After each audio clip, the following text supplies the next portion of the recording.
Hi, everybody. Welcome to Breaking Bread with Alie and Gabby. I'm Gabby Loren. And I'm Alie Valerio.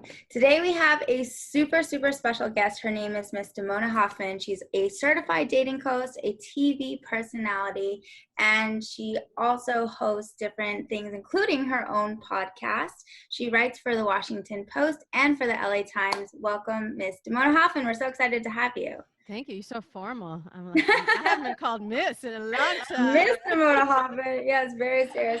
So today we actually start one of our Breaking Bread series called Success Series, which we're really excited about. So we wanted to learn a little bit more about your journey, where you come from. We know that you're also half Black, half Jewish. So tell us a little bit about yourself and how you got started and what you do.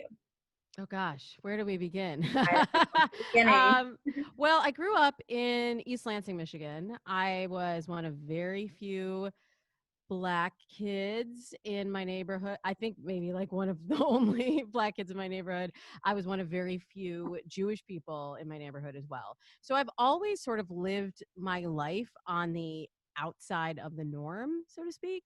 And that was also a struggle for me in dating. A lot of times I didn't feel like I was the standard of beauty that most people were interested in. And I struggled with that for a long time until I moved to Los Angeles, and there were definitely more people that looked like me. But then I discovered online dating, and it wasn't so much that I wasn't meeting people. It was more that I wasn't meeting the right people. But once I figured out a strategy, which I'm happy to share with you, for online dating, I ended up meeting my husband online, and that was now 17 years ago. And shortly after that point, people came to me and they were like, well, what's up with this online dating thing? I don't think it really works. And I would do the same technique to their dating profiles that helped me meet my husband. And now I have hundreds of relationships and marriages and babies to my credit. So it's a labor of love. Definitely share that tip with us. We can use it.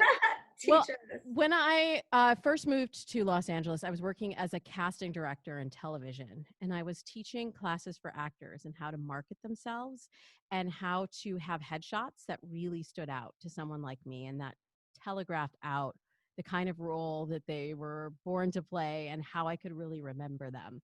And at that time, when I was online dating, I saw the similarity between, and remember, this is 17 years ago.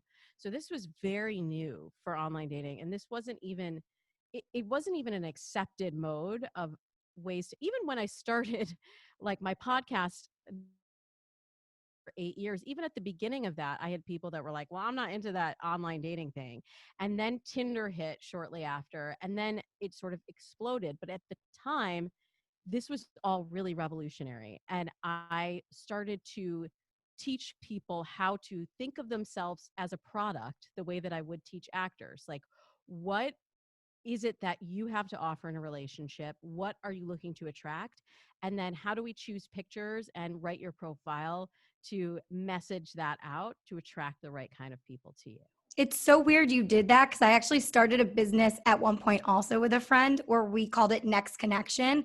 Make your next connection the best connection. We did the same thing, but I wound up leaving the company because we did it for a few months, like maybe half a year. And I just business-wise, we weren't like on the same page with where our vision was. But that's so interesting because I think so many people need it. Yeah, and it's not rocket science. It really is very logical, but there's a big hurdle to get over. Of a lot of people are like, well, I don't. This is me. This is my life. I don't want to market myself.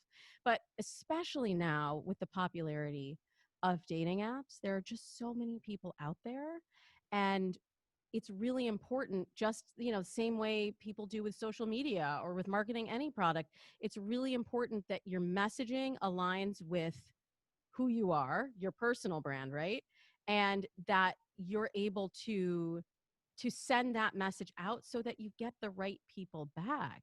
And one of the major mistakes that I see is that people either don't know who they are or how to express that, or they're afraid of who they really are and really expressing that. And so they go really generic, and then it's completely forgettable. Or they choose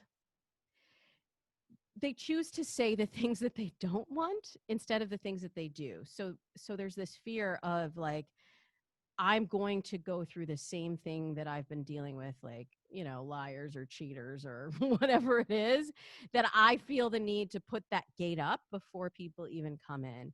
And you could see how that would be a turnoff. And when you're in the shoes, it's hard to see that because you're just like, well, I don't want this. But you have to really think of it from the perspective of the person reading your profile and how it's going to land for them.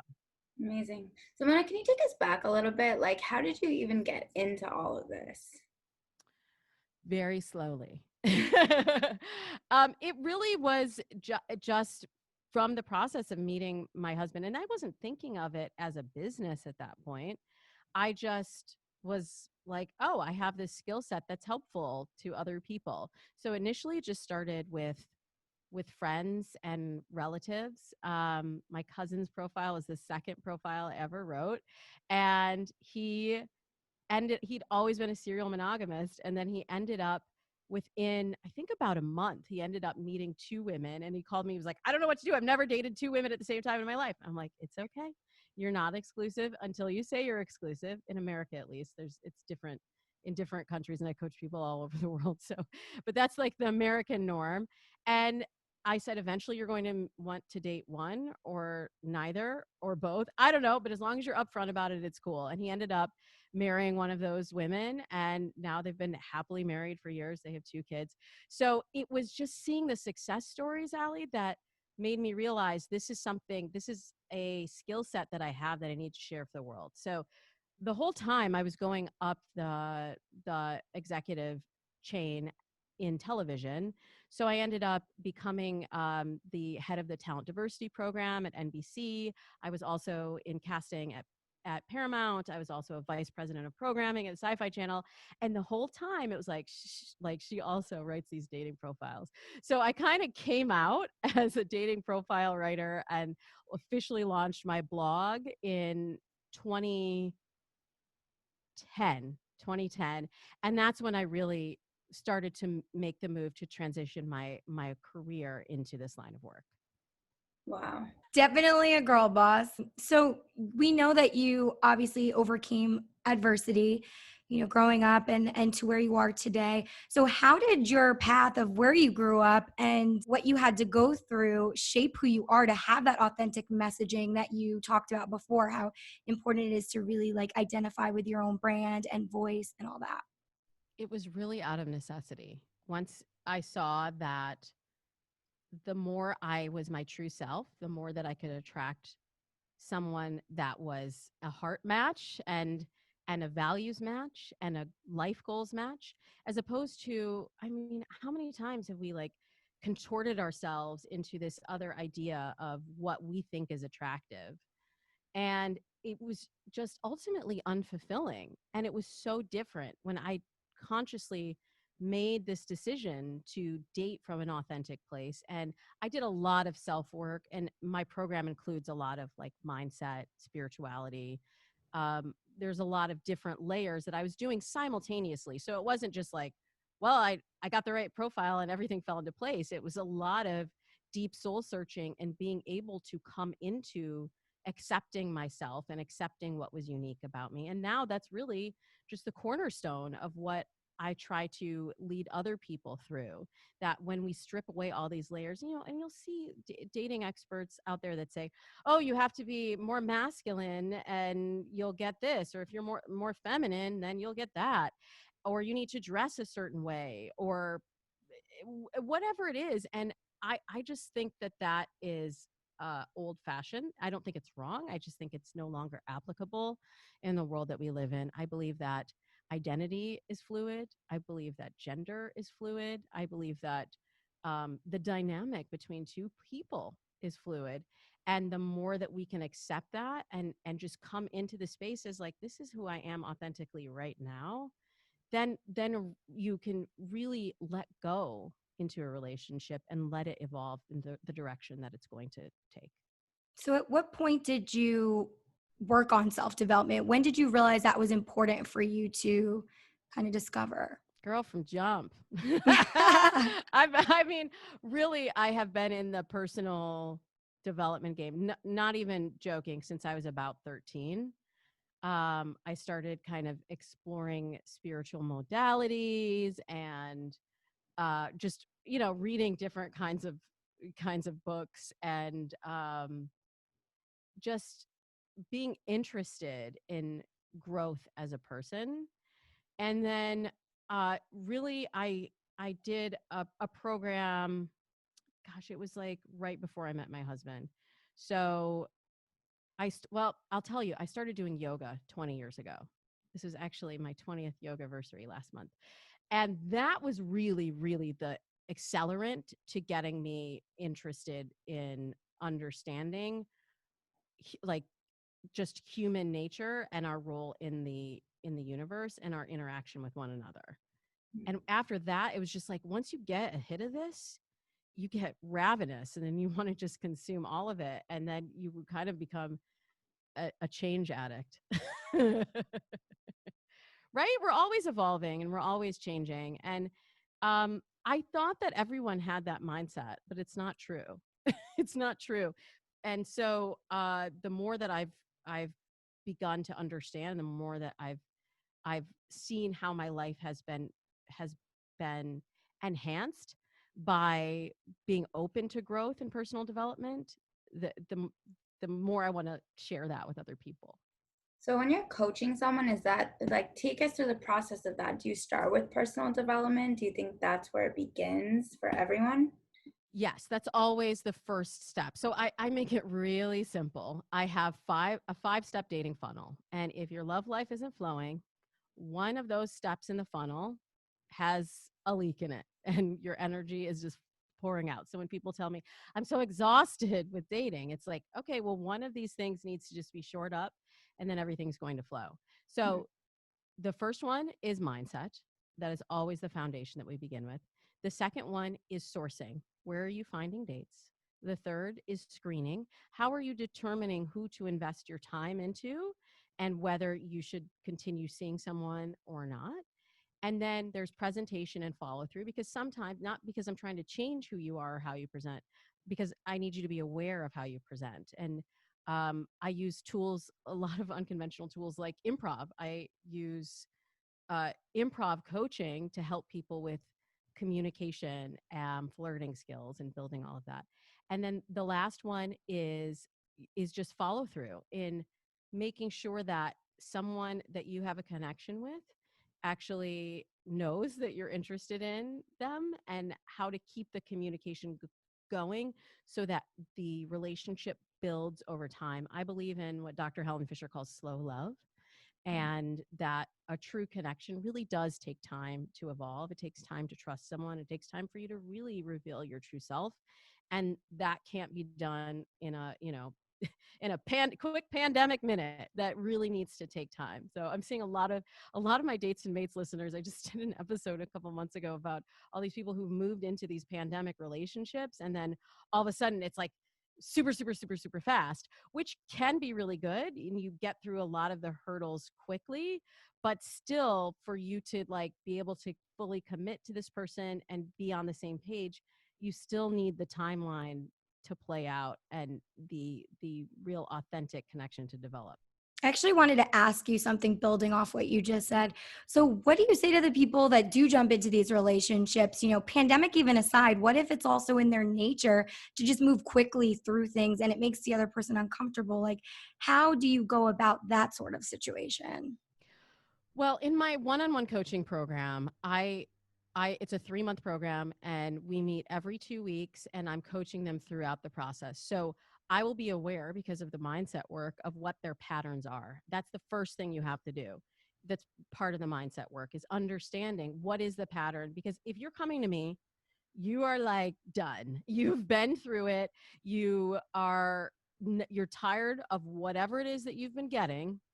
And in order to not have history repeat itself, you have to become aware of what you have been attracting.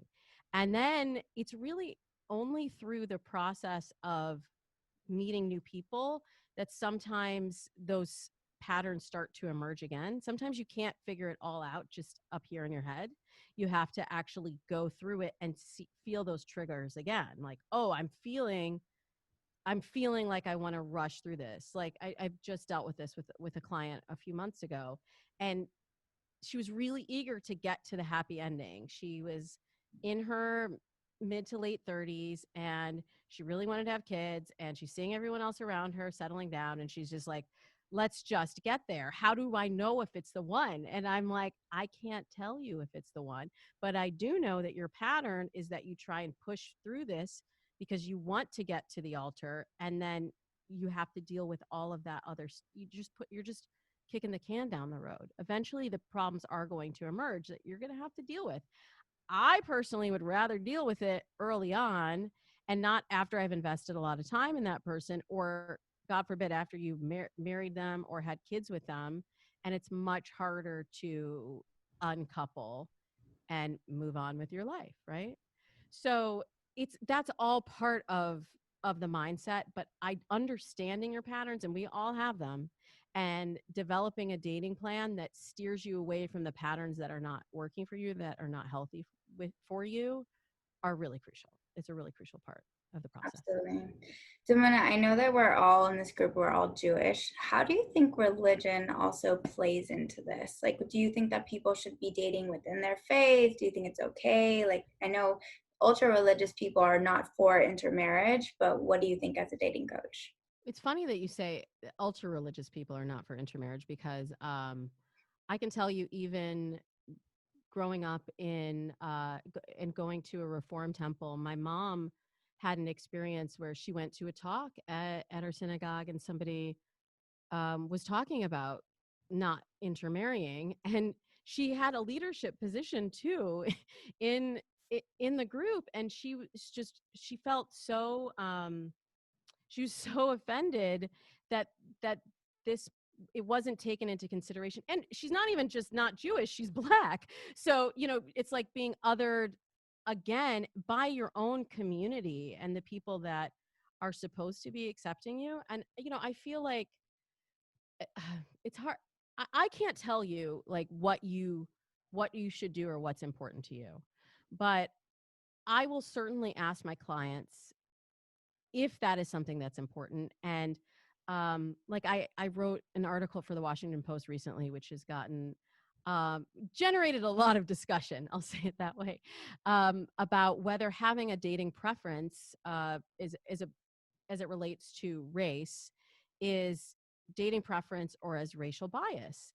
And I explained in the article that I'll take my clients through this 5 whys process, which is actually a business technique where you start with why, the simple question to one choice. So, why do you want to marry someone Jewish?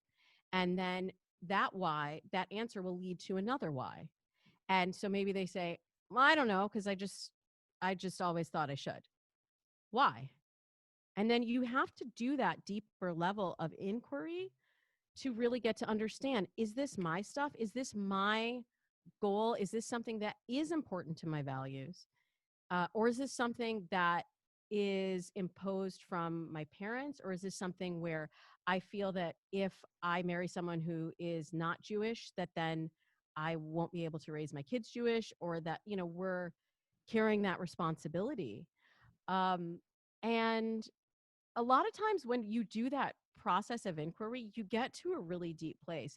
And if we get to the end of the 5 whys and my client is like, because the most important thing to me is that this person has the same value system, that has the same traditions, and that we carry on our lineage as Jewish people, then I'm like, okay. And my first writing job was for JDate, so I'm all for it. But I just encourage people to do the act of questioning. And my husband and I both come from uh, dual religion households, but we chose to raise our kids Jewish. So I know there's some research out there that says um, if people intermarry, that they're less likely to raise their kids Jewish. In my circle, that isn't the case. I know a lot of intermarried couples that choose to raise their kids Jewish. So I think it's all up to you. If it's important to you to continue your faith, then you will do it regardless of what your partner's background is, if you are marrying someone who's understanding and appreciates your values. Right. But the key is understanding, right? So if you are marrying that way, then they'd have to also understand and be willing to participate in the traditions and raising kids that way if it was a value to you, right? Right. But I also know of couples who, like I have another friend who's married to a woman who's not Jewish, um, who is supportive of the fact that he wants to raise his kids Jewish. She doesn't go to temple with them. That's fine. Like they go every Saturday. They observe Shabbat. They live their life as Jewish kids, and she's their mom and supports that, but that doesn't necessarily mean she needs to participate in it. Does that make sense? Yeah, So, definitely. But that, this is also, again, this is all very new thinking. So you started out by saying, Alie, that in conservative circles, intermarrying is discouraged. I think even in not even in spaces that are not orthodox or ultra orthodox, that is still happening.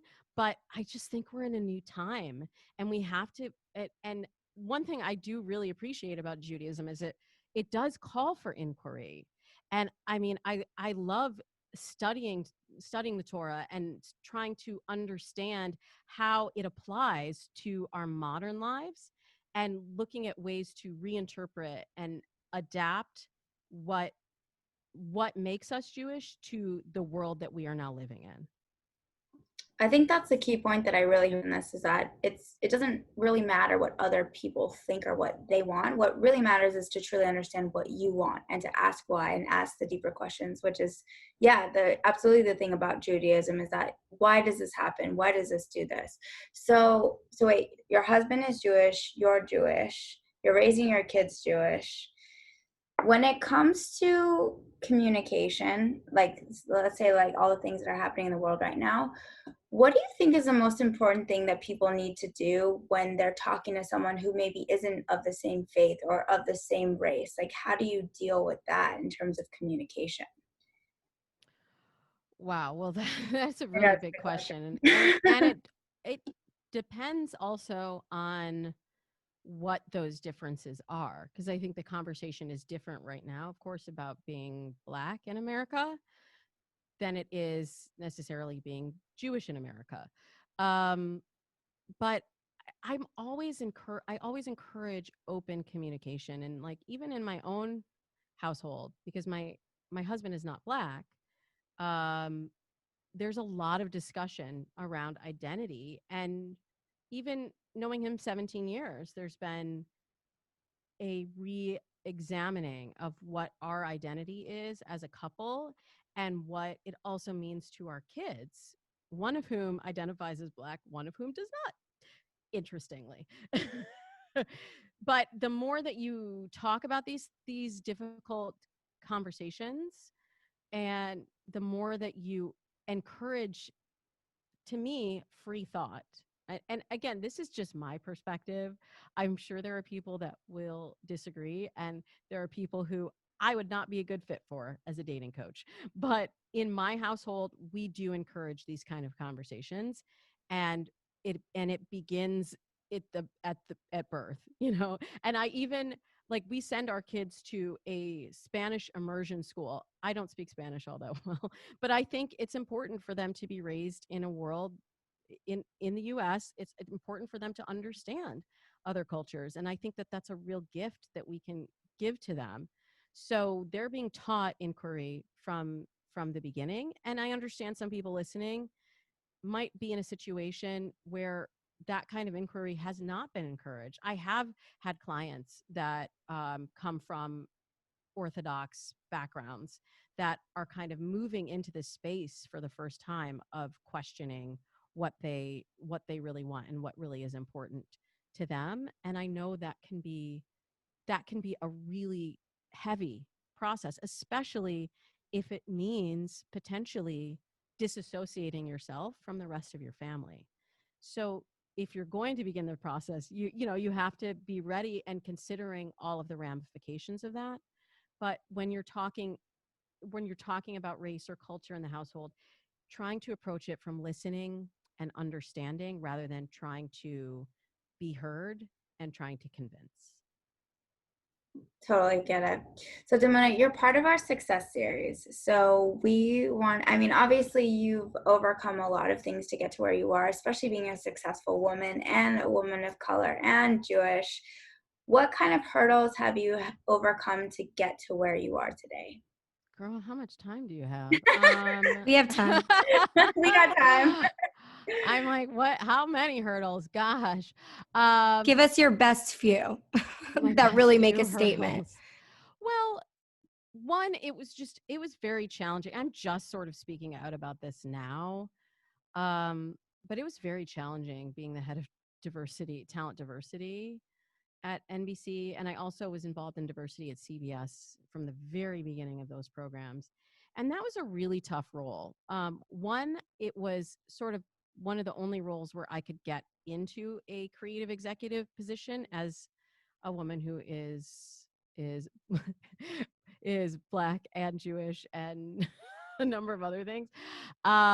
Very diverse. Very diverse. It was like a way that I could get in, but at the same time, it was never a seat at the table. It was like you're in the room where it happens, but you're not really like at the table where it happens. So I really struggled because I was finding excellent new voices, amazing talent that really could change and have now changed the face of television. And I would bring them forward, and other executives would say, oh, well, they're good. They have potential, but they're not ready for prime time. And then they'd walk across the street to another network and sell a show that same season with the agent that I introduced them to through my program.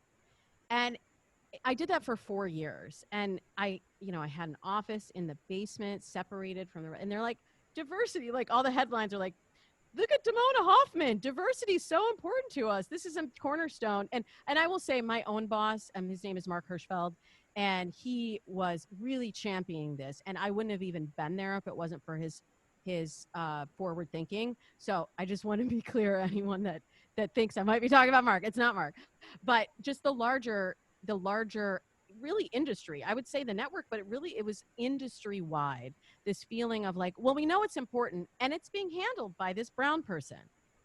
And yet to know how muffled my own voice was within the company that I was supposed to be saving in their diversity efforts. And so that was a huge hurdle. And eventually I'm very grateful NBC wanted to keep me, and they moved me within the company to the Sci-Fi Channel. And there I was able to be a creative executive without the diversity title and actually hire the people that I saw had talent and wanted to work with. And that was a great opportunity as well. But then I had my daughter, and I always thought I was going to be like, I'm going to be Madam, EVP, Executive Vice President. I'm going to have a baby in one hand and my cell phone in the other, and I'm going to be doing business. And I got back to work, and I don't know if I changed or the role changed or the whatever changed. The department definitely changed. But I found that I couldn't do it. I couldn't do it. And I've always said to my clients, you can have it all. You just can't have it all at the same time. And that was a really devastating realization for me. And I hope it's something that changes. And I know there are some women who figured it out, but I just felt like I couldn't have my career and my family and my personal, all of the stuff I was talking about with like personal development and just personal happiness. I was always like going to workshops at work and asking the other female leaders like, so what about work-life balance? That was always my question, work-life balance. And so now I feel like I've been able to develop that because I had to carve my own path. I had to create my own business and create my own content.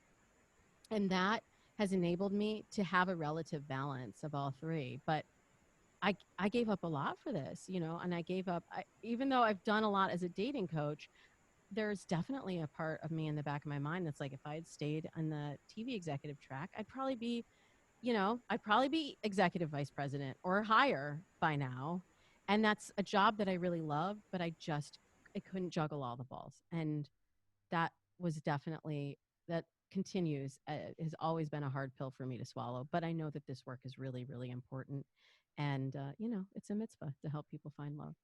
But that also plays into like, how do you define success? Some people define it by having that executive vice president title, and some people define it by creating a family. So, Damona, how do you define success? That's a complicated question. I'll let you know after I talk to my therapist. When's your appointment? 3:00. So how do I define success? I would say that changes from time to time. But it's definitely something that I struggle with on an ongoing basis. And it's funny how, for me, and I know for a lot of women, the goalpost continues to move. Like I just said, like, if I could just be writing for major media outlets and newspapers and magazines, then I'd be like, yeah, I did it. And then I achieved that, and I was like, now I just need another TV show or something. There's always the finish line. You get there and then you're like, oh, the finish line just moved 10 feet ahead. So I'm still figuring that out, to be honest with you. But I'll tell you right now, I'm a hell of a lot happier than I was when I was a TV executive and trying to balance everything, because there was no balance. I'm a lot happier that I practice yoga or some sort of fitness activity or meditation or something for my own wellness every day. And I'm just much more in touch with knowing what I need. I think a lot of us don't know what we really need to make us feel like grounded and healthy. But it's just like, how do I define success? I really don't. I really don't know. And I wish I knew, but I just know that right now I'm good. Well, success is a journey. So I think that's a very, understandable argument that you have, because I feel like you have to come to that in your own terms and in your own way, because it means something different to everybody. I'm very much so about a work-life balance. I think it's super important in life. So it's good to hear what you're saying. And then I just wanted to add one thing too, that like I realized once I got out of the rat race, and it's really bad in television, but I'm sure in other industries, there are other industries where it's just this bad, where, I would see, and once I was on the outside, I would see my friends, I'd say, how are you doing? And they go, oh my God, I'm so busy. And that was like a badge of honor. That was like, I am balling. If you're so busy, like, you're doing great. And it really took me a long time to decompress from that and realize that that was not the goal. And that frenetic feeling of busyness, it shows up in dating and relationships too. And I almost have to reprogram that for people, that like love doesn't feel like having major blowout arguments, and being good doesn't mean that you are in back-to-back appointments all day. That we really have to, we as a society have to redefine our definition of success and what um what is healthy to take on and to accept, for your own well-being. I mean, that's the majority of my clients are women that have just been married to their jobs for however many years, and that suddenly look up and are like, oh, wait, I actually wanted to be married to another person, and now I'm married to this career, and I don't know how to set the boundaries up. So you just have to start it with incremental boundaries, unless you want to just like jump off the deep end like me and quit your job with no idea what was going to happen next. But I don't recommend that. Yeah, I feel like we're, in that phase right now. I think coronavirus and the pandemic has really changed a lot of people's perspective on success and that work-life balance, and maybe not over dedicating to work as opposed to their personal life. When did you decide to leave television and create your own content and be an entrepreneur? And what was like the final straw that made you take that leap of faith? Oh, I don't know if I'm ready to share that. But I mean, it was really the process of the year that I came back after having my daughter, and realizing that I just felt constantly like I was working harder and harder for less and less of the pie. And I was just like, what kind of life is this? I would like drop my daughter off. I'd be the first one to drop her off at preschool. I'd work my butt off. I would breastfeed through meetings and through lunch and like try and be everywhere at once. And then I would rush out the door at 6:45. Like now that I'm in a different kind of work uh, schedule, I'm like, I would leave at 6:45 and I'd be the first one leaving the office and then the last one to daycare every single day. And then I would go home, get her to bed, and go back on my computer and finish more work. And then I'd go to sleep and I'd wake up the next morning and I would do it all again. And then I was like, finally, after 10 months of that, I was like, this is no lifestyle. I just can't, I can't see how anyone would want to live this life. So, and part of that was me being really hard on myself and trying to be everywhere at once and to be the best at momming, the best at executiving, you know, and it's an unnecessary pressure that I think a lot of women put on themselves. You've been successful in your life. Obviously, we're always climbing to the next level. It never is enough. But what advice would you give to someone who has overcome a lot of adversities, who's feeling a little lost, but knows that they want more for their life and wants more fulfillment? What kind of steps would you take them through so that they can become the best version of themselves and hopefully attract their ideal mate? Well, the first thing I would say, as corny as it may sound, is it gets better, because it does get better. And I remember many a day, like sitting there crying my eyes out over a journal, being like, I'm never going to meet a man. I'm never going to get where I'm trying to get in my career. And just thinking that it seems, often seems so far, the goal line seems so far. And when you really look at it, like from the point of view of success, and when you look back, you realize, oh, I was so close. At that point, if I had just gone over that last hurdle, then I could have seen how close it was. The process that I used to get there, you know, I talked earlier about doing a lot of personal development work. I do a lot of journaling. That's one way that I get my head clear. I do a lot of visualization, and I'm actually doing this whole dates and mates. I'm dedicating the entire month of July to, I'm calling it love lessons, but to mental, physical, and spiritual exercises and techniques. So it's all those three things. It's mental, physical, and spiritual, but trying to approach yourself with compassion. And if you have trouble seeing your accomplishments, I write so much stuff down. I write it down, what I've achieved. And then every 6 months, I actually write something called a living vision, where I visualize what I want my life to be 6 months from now. And it's crazy how many times those living visions have actually come to pass.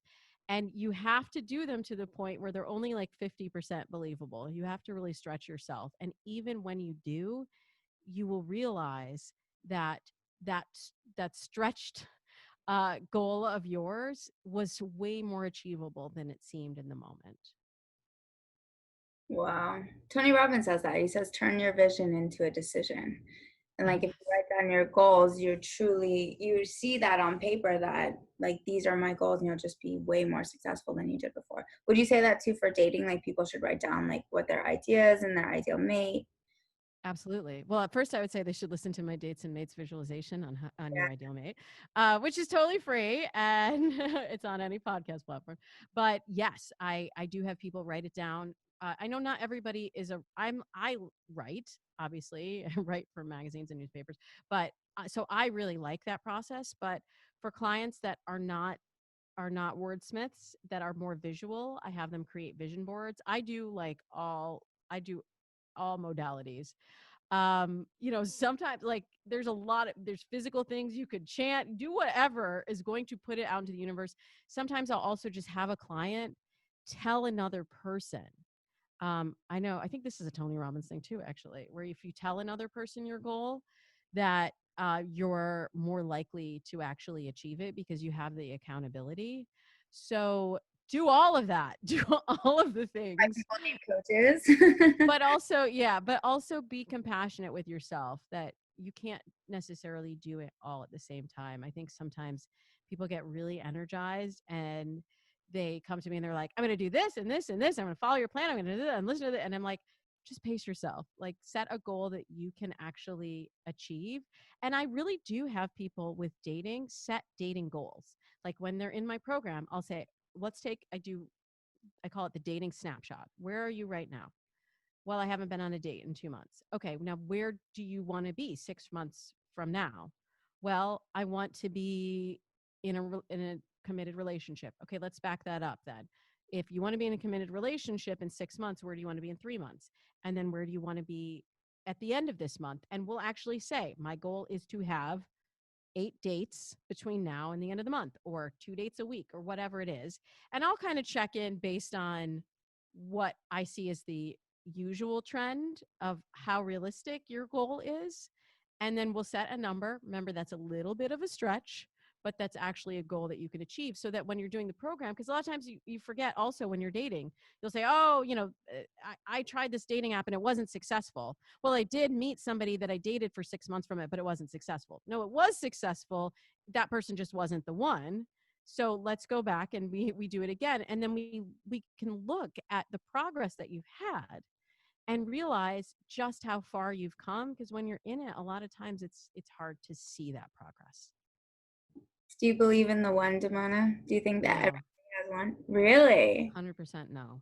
Wow. And no, here's why I have such a strong reaction to that. Because if you believe that there is one person, that's beshert, and that you are looking for this one needle in a haystack, you're going to throw out a lot of good people who otherwise would have been a good match for you. And you are also you're going to be on this quest for perfection, and you're always going to be questioning the person that you're with and whether this person is your actual soulmate, is the one. I believe that you can have a soul connection with many, many, many possible people. And it's a little bit of like the paradox of choice, right? If you meet someone, if you're really clear on who you are and you're really clear on your goals and your values, and you have that ideal mate visualized clearly, then if you meet someone that meets that criteria, you don't have to go looking, because you found the one that fits all of those things. If we're on the quest for perfection, we could be out here in these dating streets forever, right?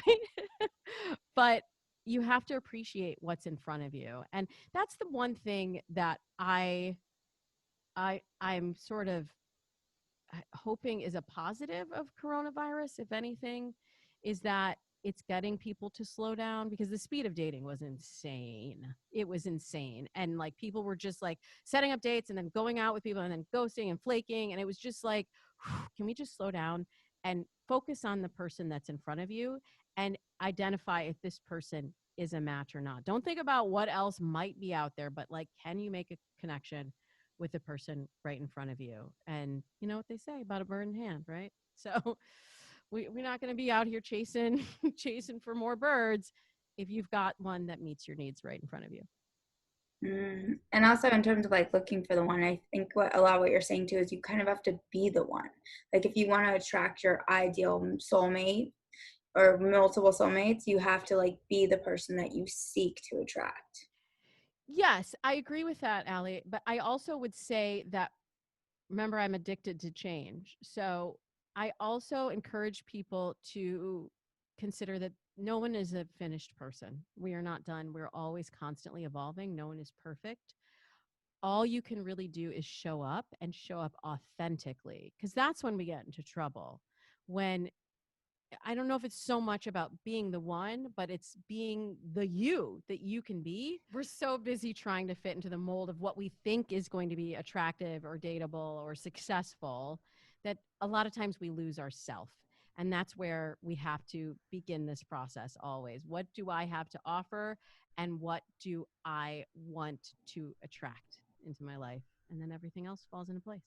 Well, speaking of attracting, I think that we've learned so much here today about attracting success in our personal lives and professional lives, and also a few tips about dating to hopefully get us to the chuppah faster. Thank you so much, Damona, for taking the time to chat with Alie and I and breaking bread. Again, we forgot to break bread today, so man, I'm gonna have to do that soon. I have challah in my freezer. It just hasn't happened yet. But No carbs, Damona, no carbs. No carbs. where can no carbs, right? We're on that LA diet. Where can we catch up with you after this interview? So if people want to connect with you, listen to your podcasts, where are you at?